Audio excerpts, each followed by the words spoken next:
The India-Pakistan World Cup match in Ahmedabad witnessed a smooth victory for our nation that secured a win by 7 wickets. Despite Team India extending its streak of victories against Pakistan in the ICC World Cup to 8-0, it is a crowd that has been the centre of attention over the last few days. DMK leader and Tamil Nadu Minister Udayanidhi Stalin has criticised the raising of Jai Shri Ram slogans to mock a Pakistani cricketer during the match. He stated that the treatment meted out to Pakistani players is unacceptable and a new low, and that sports is now being used as a tool to spread hatred. Stalin's remarks have drawn a sharp response from several BJP leaders who've called him a mosquito out to spread poison. Even as a political war of words now continues, the sporting arena has witnessed players offering prayers and chanting religious slogans.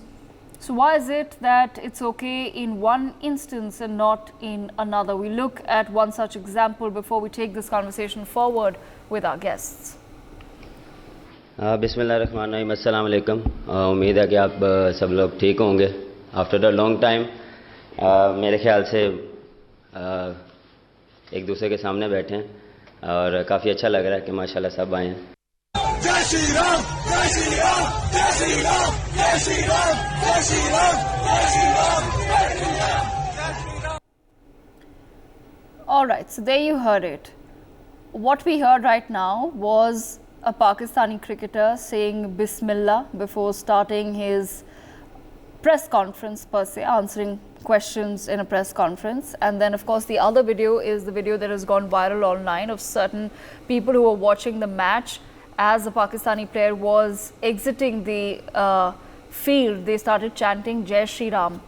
And Udayanidhi Stalin has a problem with that. He's finding that rather aggressive, and he feels that sports is now being used to spread hatred. Taking this conversation forward with me is Vinita Hariharan of the BJP. I also have with me America Narayan, political analyst, Shekhar Vijayan, political analyst, and Sumit Peer, political commentator with us as well. Let me begin, if I can, with Vinita Hariharan to just understand the BJP's perspective. Vinita Hariharan, what exactly is the BJP's issue with Udayanidhi Stalin's analysis and assessment of what has happened in Ahmedabad?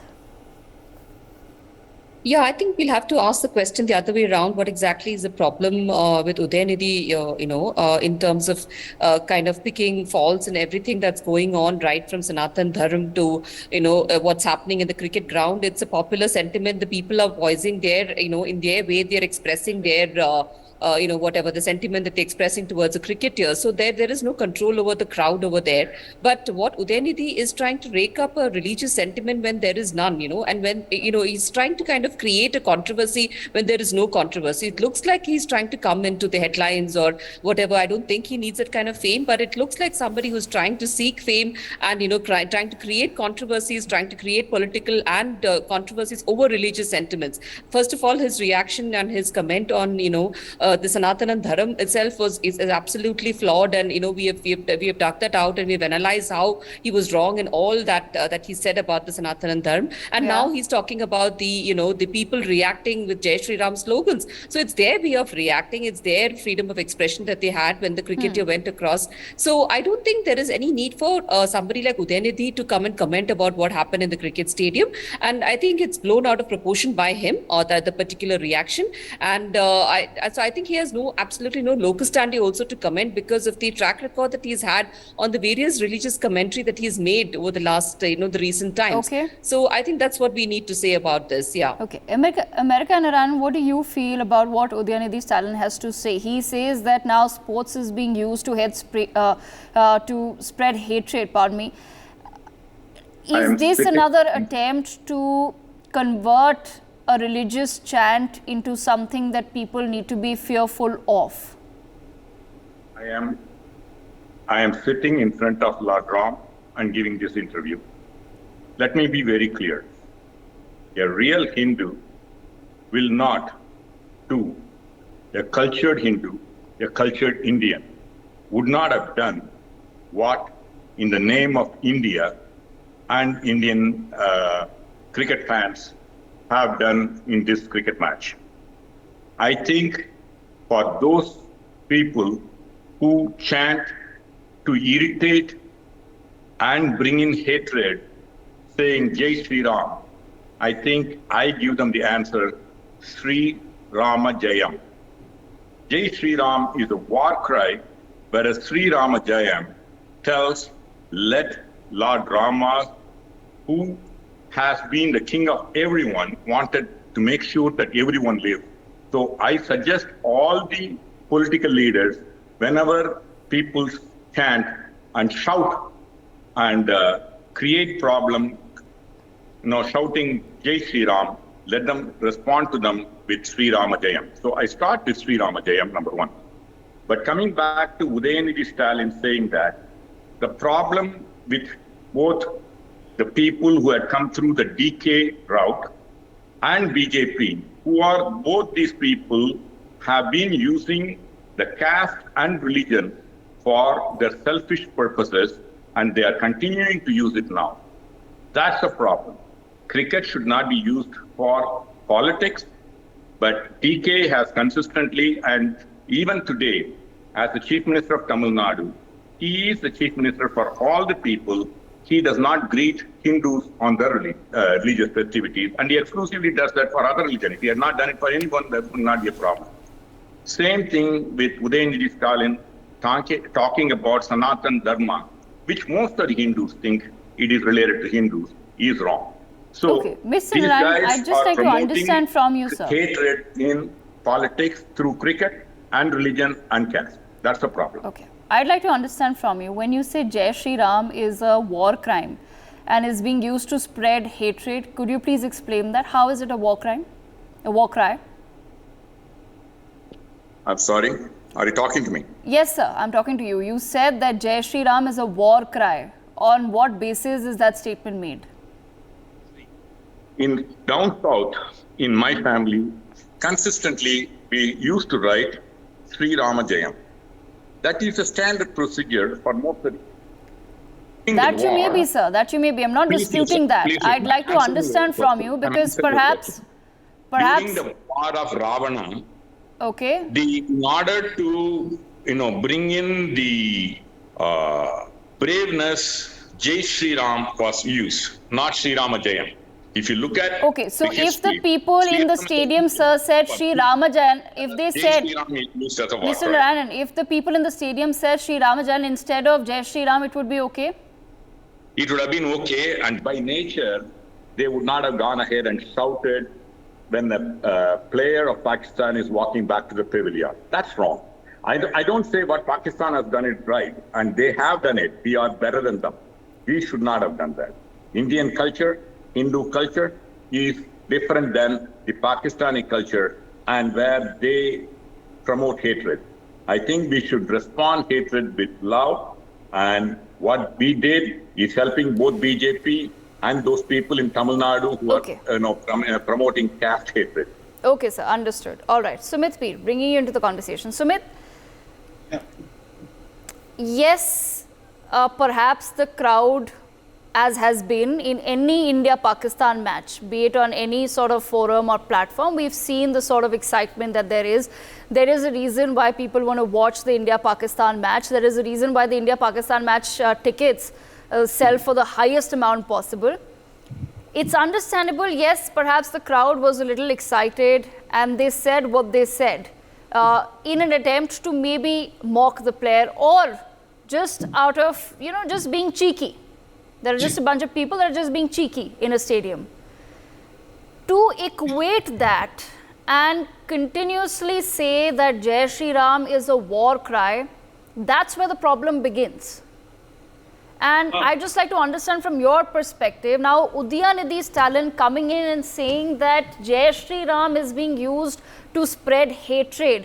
How do we address this problem? Because this narrative is now being built that Jai Shri Ram is a war cry. It's a slogan full of hatred. Because tomorrow someone could also say that about religious chants of other religions, of Christians, Sikhs and Muslims, but we're very careful to not do that. There are videos that have come out of Israel and Palestine where a religious chant is being shouted while raped women are being carried from one car to another, while people are being shot at. But nobody is actually talking about those religious chants because we're very careful when it comes to Islam. However, when it comes to Hindus or a chant like Jai Shri Ram, we're so quick to paint it as some war cry full of hatred.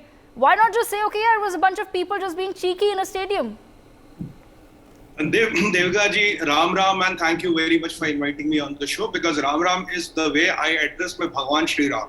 Now, kindly give me a minute more today because it's a very controversial topic. First of all, I completely disagree that Jai Shri Ram is a war cry. We have battalions, they say Raja Ram Chandra ki Jai. So that, Jai Shri Ram is never and will never be a war cry. That is a false equivalence which is being drawn here.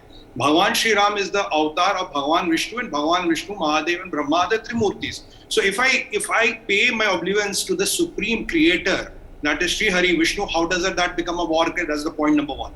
Point number two, you see, when as a devout Hindu, we are saying Jai Shri Ram, Raja Ram. How does that become taunting a Rizwan or anybody else? Point number two. Point number three, when Rizwan is offering namaz on the tarmac and trying to sell his support on the ground and trying to give his support to the Palestine, that is completely okay in this country. No problems anywhere in the world, that is okay. Point number four, when 1.2 billion Hindus every day hear 5 times, Allahu Akbar. You know what does it mean? Allah is only one and there is no God except Allah, and He is the Supreme. We have no problems in that. We hear it 5 times, 1.2 billion people, all 365 days a day. When these jihadis start killing the people before, they say Allahu Akbar. When babies were beheaded, they said Allahu Akbar. When a Filipino's head was chopped with a fowler, they were saying Allahu Akbar. Nobody seems to have a problem with that. When I say, oh my God, then God is 100% secular and liberal, right? When people say Christ's sake, it is against secular and liberal. I say for the sake of Christ, against secular and liberal. Allahu Akbar is against secular and liberal. But when you say, remember Bhagwan Shri Ram, it becomes communal, the hell starts breaking loose. Because people like Mr. Stalin are looking for appeasement politics. They are looking for World Bank, World Bank politics. Why only Hindu gods, Hindu faith and Hindu, the way we address our gods is wrong. Like in West Bengal, Didi says, if you say Jai Shri Ram, I'll skin you alive. So there Jai Shri Ram becomes a reason to skin you alive. Here Jai Shri Ram becomes a reason you are irritating a Pakistani and he's a Muslim. So when Allahu Akbar is secular, oh my God is secular, Christ's sake is secular, for the sake of Christ is secular, thank God is secular, why does only Bhagwan Shri Ram or Har Har Mahadev become communal? That is a mindset problem. These people have a mindset problem. If you hate Hinduism, you don't believe in Bhagwan Shri Ram. In Hinduism, we have a problem. We'll not tell you you will burn in hell or you will go to Jahannam and you will not get anything. Nothing like that is said in Hinduism. You may not want to say Jai Shri Ram is okay, but if crowd is saying, then how are you alleging that? And I have one fundamental point to make. In that stadium, we have capacity of 1.32 lakh people. These people came from all over India. Now, are you saying anybody who was saying Jai Shri Ram from Tamil Nadu, Chennai, wherever, they are all communal and bigots? So are you saying India is a land of communal and bigots? Because they were not Gujaratis. They come from all walks of life, from all other world, India. Like as we say, when Allahu Akbar is said by terrorists, all Muslims are not terrorists. Likewise, when Jai Shri Ram is said, how are you putting or painting Hindus as bigots and religious extremism? When did Bhagwan Shri Ram become an extremist? When did Jai Shri Ram become an extremist? In Bengal, it becomes a reason I'll skin you alive. In Gujarat, some people say it's a reason, it is bigotry. I mean, if I say Ram Ram, so tomorrow you'll put a case on me. Bhaiya Ram Ram kaise bol diya? I'll send you to a jail. I mean, if that is the only thing you have to see, tell us that. Let's be open about all right, Sumit Peer, I'll come back to you. And before I bring in Shekhar Vijay, and America and Iran wanted to respond to what Sumit Peer has said. Mr. Naran, how do you respond to that? It's a simple question, which even I have asked earlier. While you may not be okay with the crowd being aggressive, or the crowd being a little too cheeky, or the crowd, just going with their emotions at that point in time, that's fine. Nobody is sitting here justifying what a crowd in a stadium should or should not be doing. The point is, and the problem is, when religious slogans such as Jai Shri Ram are equated with a war cry and with being hateful and becoming a tool to spread hate. Let me answer that. If you see, it has been used in the past, it has not been used in the political or social arena. Only In the last 10, 15 years, it has become common, and it's becoming more and more common as the elections are coming close. To irritate Mamata Banerjee, people shouted at her Jai Shri Ram. Now, I think if I were her, I would have said Sri Ramadayam and God name. The objective of this crowd is not necessarily to chant the name of Lord Ram, who is standing right next to me and I'm bowing to him, but to create problem and divide India in the name of religion, just as much as it's being done in Tamil Nadu in the name of caste. Now, both of those things are wrong. All we are saying is, let us use Lord's name to bring in peace, not create hatred. Now, if Muslims do it, and I think they should not irritate people by shouting in front of us. They let them believe in Allahu Akbar. I think that's quite natural and quite right. But to come, if he shouts in front of me in my face all the time, Allahu Akbar, I will get irritated and I will say it's absolutely wrong. That's the difference.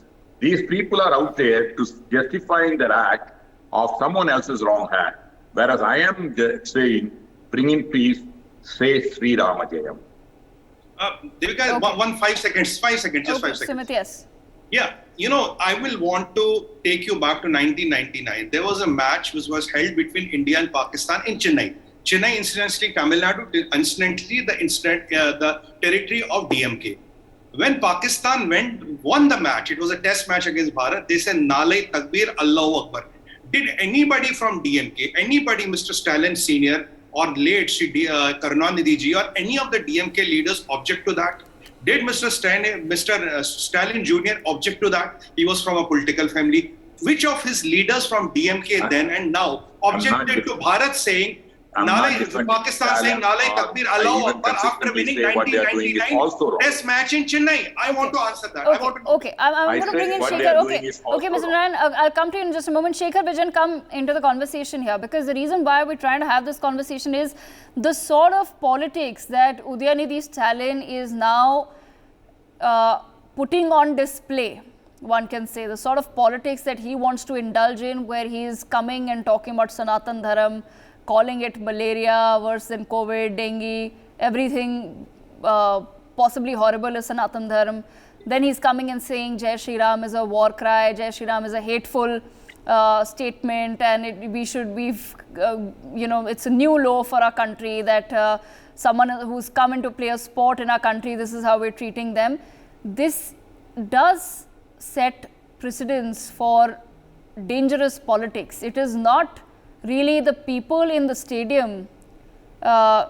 Vijayan, who are being hateful or trying to spread hate, but perhaps the politician who's trying to give it this sort of a spin. Yeah, Devika, thank you for having me over. I think the bigger issue here is, cricket is one of the most popular sports in India, and Udayanidhi Stalin is trying to milk this to his advantage, because he knows the elections around the corner next year. So they will do whatever it takes to make sure they get maximum prominence. Till he spoke about Hinduism and Sanatan Dharma, not many people knew about Udayanidhi Stalin at the national level. Now he's trying to use this to his advantage. Absolutely. And just try to get into prominence. The second thing is, at the end of the day, it's a cricket match. We don't mix sports with politics.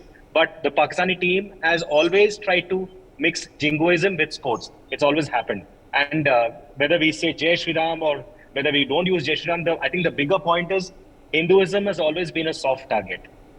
Hinduism has always been a soft target for things like this, and politicians are using it to the maximum advantage because they know they can polarize Indians in this manner, which is certainly not correct. At the end of the day, he's doing this whatever he can. He's using all kinds of, this is the playbook which I think he's using to make sure that everybody talks about him for good reasons or bad reasons. Because like they say, publicity in any form is publicity. Whether you get publicity for saying the right thing or for saying the wrong thing. I don't think we should take him very seriously, because we all know what India is all about. India is a very welcoming country. We are wonderful hosts. And I think the focus should be on India winning the World Cup and not worrying about what Pakistan thinks. Pakistan But is at not the a country same which time, you Mr. cannot Vijay, even compare itself with. it's not about, of course, India is, as you said, it's a strong country, very tolerant, all of those things. Yes, of course, we know that about ourselves. And this is not new politics to us, right? This is politics that has been going on in this country for decades now. Ever since we gained independence, this is sort of politics that our politicians have been indulging in. The problem is, when you think that, okay, this is the next lot of politicians that are going to be coming in.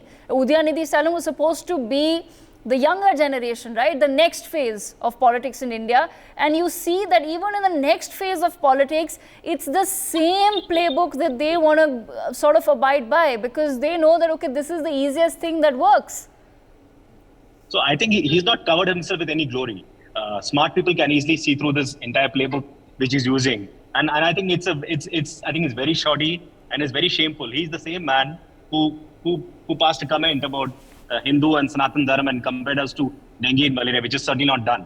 The point of the matter is very simple. Like I said earlier, I think Hinduism is a soft target by these politicians. They want to milk it as much as possible. I think as long as we understand, as long as we know what India is capable of, as long as we know that the World Cup is all about playing cricket, rather than mixing sports with politics and not worrying about what Pakistan thinks or does not think. I think we've been a wonderful host. We've been a wonderful country, and I don't think things like this affect us. The fact of the matter is, this has only made India more stronger.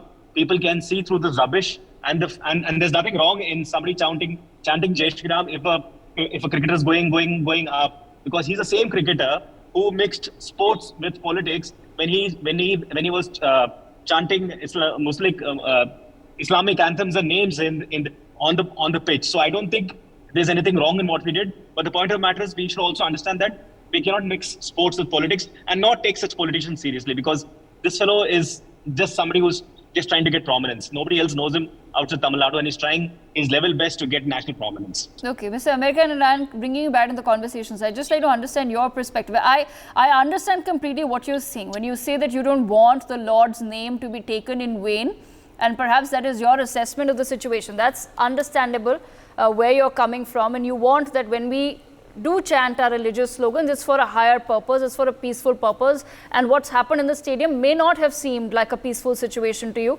It may seem to you that there was an attempt to chant the Lord's name in vain, which is wrong. Understandable, and that's your perspective. But I'd also like to understand what you feel about Udayanidhi Stalin then coming in and saying, oh, this is a new law, and now we're using sports as a tool for spreading hatred. That's taking it a little bit too far, especially when you're the same person who's come and made such hateful comments about Sanatan Dharma just a few weeks ago. So clearly, there is now an attempt to use Sanatan Dharma, to use Hindu religious chants or anything to do with Hinduism as a means to propel yourself as some, new age leader of Tamil Nadu. And look at me, I'm going to say it like it is. He's trying to portray that image of himself, that look at me, I'm not scared of saying anything to the Hindus. And that really should not be the case when we're trying so hard to move away from this sort of politics in our country. First thing is that I'm not here to defend Udayanidhi Stalin. Let's be very clear. As a matter of fact, I have condemned him on his statement on Sanatan Dharma, even though he may not have understood it right. Most of the Hindus believe Sanatan Dharma is the Hinduism. He should have avoided it. He should have retracted it. It has been, I have consistently said, BJP and DK are two sides of the hatred politics, and they feed on each other and take it to the high level. Unfortunately, these incidents by the people who have chanted to irritate the Pakistani player has given fodder. We should keep the religion and caste away from politics and away from the cricket. Okay. Unfortunately, we are pulling this thing together by keep doing this, and everybody, politicians jumping in on it to take advantage for their side. Absolutely. And as much as we've tried, sir, it's very difficult to keep sports away from politics. I understand what you're saying, but it really is not happened in the past as well. There have been situations where we've refused to play against Pakistan due to developments between the two nations. And that's a separate conversation, of course, altogether. But I want to give a chance to Vinita Hariharan of the BJP to respond to what Mr. Narayan has to say. Vinita Hariharan, while he's calling out the DMK, he also says that somewhere the BJP is responsible for allowing this sort of politics to re-emerge. No, absolutely not. Like you said very clearly, there was no narrative of Hindu-Muslim, and look at our kind of policies and programs that we are doing across caste, creed, religion, sex, everything. We across the population, we are giving our outreach programs, and it has reached massively. It has effectively outreached the entire population, which has been validated by international agencies. So the religious sentiment is no longer there in our narrative, and it was never there. And so we've never meant to, divide the country on the basis of religion. It was a false narrative that is picked up at the opposition parties to play their own kind of politics. It's now Udayanidhi who is actually playing this kind of politics based on religion, I think. So he's the one who's spreading this sentiment and is provoking the people to think otherwise, So when the entire narrative is secular, and when a bunch of children, I think that there were children who were narrating Jai Shri Ram against a cricketer. But what about the cricketer? He's a leader in himself. He is the one who brought religion and politics into the canvas. So I'm not justifying the reaction of the children. But then, as a cricketer, he's also a leader in his own right. He's a celebrity. He represents, his country, and bringing religion into a game like cricket, which is as widespread as religion or as politics is in any country. You cannot use cricket as a medium to spread messages of global politics, which is what he did. So, we have to point fingers at him also. So it's not that we cannot be the soft target always, like it was mentioned by Shekhar and Sumit. So, so we also have to react in our own way. But we have never used the children's voices against a cricketer. We have other ways of reacting to such things. And if that is the case, then there has to be a universal ban against the use of all kinds of religious expressions in cricket stadiums or in sports stadiums. Look at the FIFA World Cup. Look at the various World Cups that have happened in the past. There have been slogans of Allahu Akbar in the past. So do we oppose that? So we need to have a universal ban then. There has to be a code of conduct then in all stadiums. So that can be a written law. Then let's pass that kind of a rule, and let's have a conduct which is uniform to all religions. So that's all I have to say. Thank you. Okay, Sumit, giving you the last word. Sumit, this is really, like I said, less about what's happened in the cricket stadium, because it's only Udayanidhi's talent who seems to be having a problem with that. What we need to be addressing is the sort of politics that, like I said, this next lot of politicians that a lot of people are placing their hopes on, that they will change the face of politics in India, that they will talk about things that truly matter, things like development, things like new projects that are being brought in, everything that you're doing for the country to take it forward. But we're stuck, it seems, with people such as Udayanidhi Stalin who can't see beyond this sort of religious, battle of sorts that they've created, this narrative that they've created in their own heads, and they want to once again bring that in. How do we tackle that, Sumit? You see, ma'am, the problem is very simple. When I greet you, I say Ram Ram. When we say Jai Shri Ram, I'm happy. I say Jai Ramo, Jayo Nama, whatever. And when I die, there will be a procession saying Hey Ram or Ram Nam Satya. So Ram from birth, death, till we are in the life is a part of Hindu culture and Hindu ethos. Now, if some people have problem with Bhagwan Shri Ram, it is their problem, and let them keep at their home. Now, you see, if you are a dynast like Mr. Stalin Junior, who is born with a silver spoon in his mouth, he knows he's going to become a minister, he knows he will become a party president, he knows he might even become a chief minister one day, because he's born in a particular family. And in the same Tamil Nadu, we have one more gentleman. His name is Annamalaya. His father is a farmer, his mother is a farmer, he comes from a very humble background. He has become the state president of BJP, and he's an IPS officer. Why? Because he has worked his way out. So as long as in politics you have these dynasts coming, so these dynasts have their brand of politics dying down, they look for a new tree or a new fig leaf to hang on to. They look for a new straw to clutch to. That is what Mr. Stalin Junior is doing. He never worked to be there. He never worked his way to be there. He is just there because he's born to his father. He's his father's son. That is why he's there. Unless and until we have these dynasts in the politics, they will look for these fig leaves, they will look for these low-hanging fruit and try to deceive the country. While as I condemn and I don't agree at all, Jai Shri Ram is remembering my God. If I say Shalom, it's not communal. Vaheguru ka Khalsa, Vaheguru ki Fatah, not communal. Allahu Akbar, not communal. Hail the God, not communal. Christ's sake, not communal. Jai Mahavir, Jai Janendra, non-communal. But when I remember my Bhagwan Shri Ram, we have 1.5 million people. When Ram is from my birth, death, and all my life, how does it become communal? That is the question all the Hindus should ask to him, and kindly ask him. In 1999, when Pakistan defeated Bharat in Chennai, they said, Nalai Takbir Allahu Akbar. How many of your DMK leaders and your father and your grandfather, did they object to it? Did they raise a hue and cry? If it was secular then, how did Jai Shri Ram become communal now? Mr. Stalin, kindly let the nation know. I'll be very grateful to you if you have answered. Absolutely. I've run out of time, but I thank all of our panelists for joining us on the broadcast to take this discussion on Udayanidhi Stalin and his analysis of what's happened at the Ahmedabad match. For more such videos, subscribe to the NewsX YouTube channel, hit the bell icon.